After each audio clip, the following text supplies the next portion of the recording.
Good afternoon. It's very good to see everybody here again at Résidence Palace. The Secretary General will start with a statement and then he'll be happy to take your questions. Secretary General. Thank you very much. I have just returned from Russia, where the ambassadors of the NATO Russia Council had an excellent meeting with President Medvedev, Foreign Minister Lavrov, and senior officials in the city of Sochi. This meeting was symbolic because it shows our mutual desire to move NATO and Russia towards a strategic partnership. But it was also highly practical because it gave us the chance to discuss some of the key challenges facing us, such as terrorism, the situation in Afghanistan, and missile defense. Those are real challenges. They demand real solutions, and the best way to solve them would be through a real strategic partnership, the kind of partnership NATO and Russia want. NATO has made it clear from the start that we want to pursue cooperation on missile defense with Russia. And we are proposing a realistic way forward.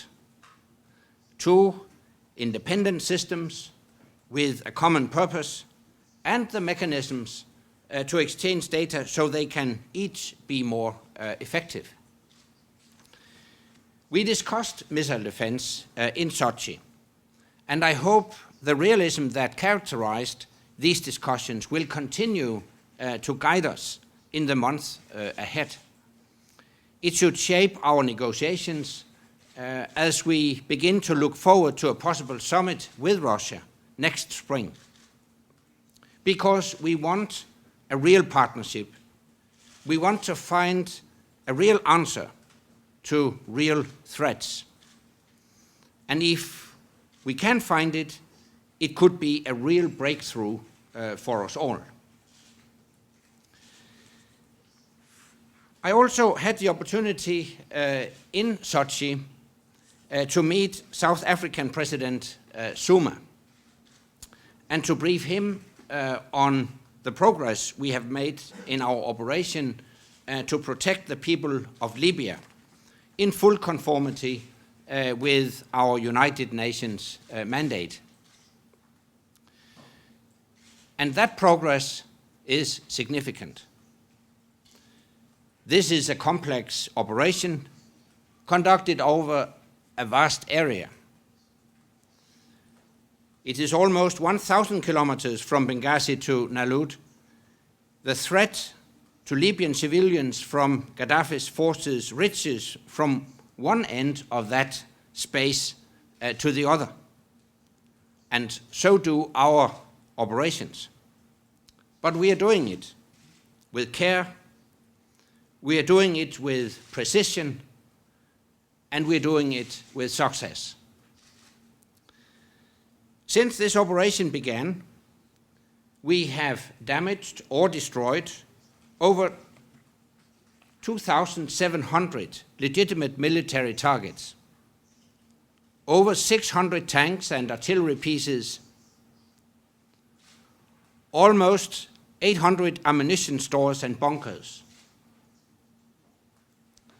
And the result is clear to see. Gaddafi's attempts to take Misrata by force have failed. His attempts to drive his tanks into Ashtabir have failed. His attempts to crush the cities of the Western Mountains have failed.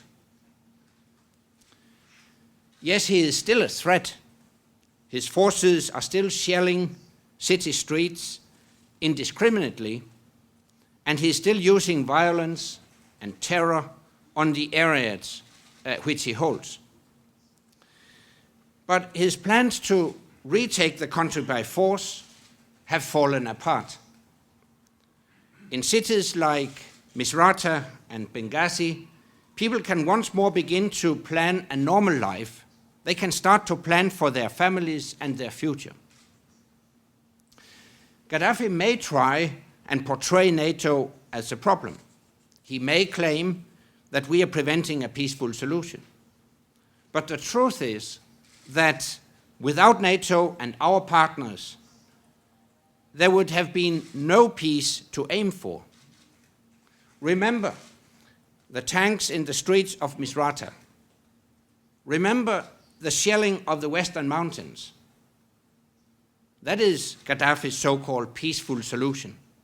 And that is why we must keep on with this mission. Because without NATO, there would be a massacre. Gaddafi would be free to use his tanks and missiles on towns and markets.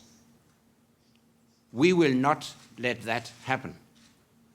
We will keep on with our operation until there is a peaceful solution, a political solution.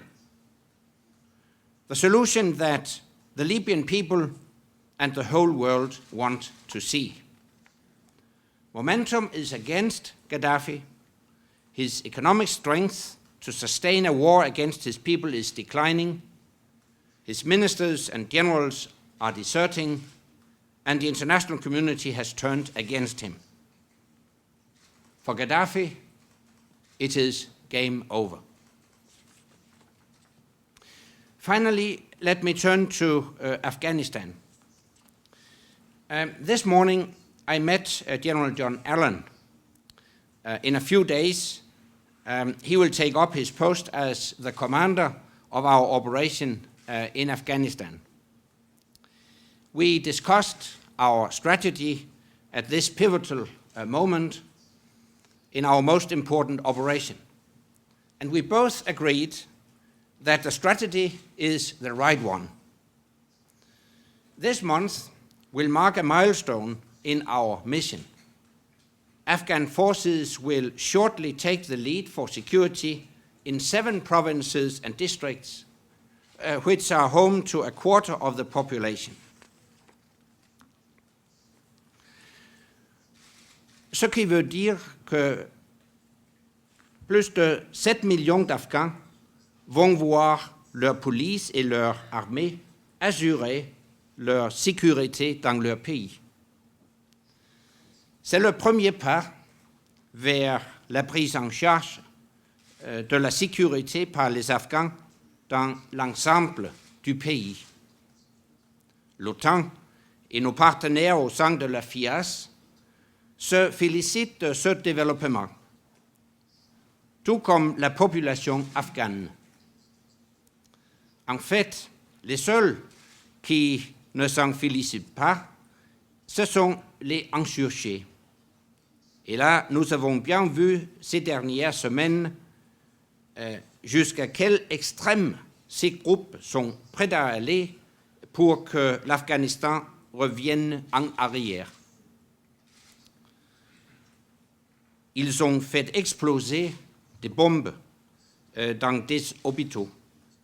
Ils ont pris d'assaut un hôtel avec une rare violence.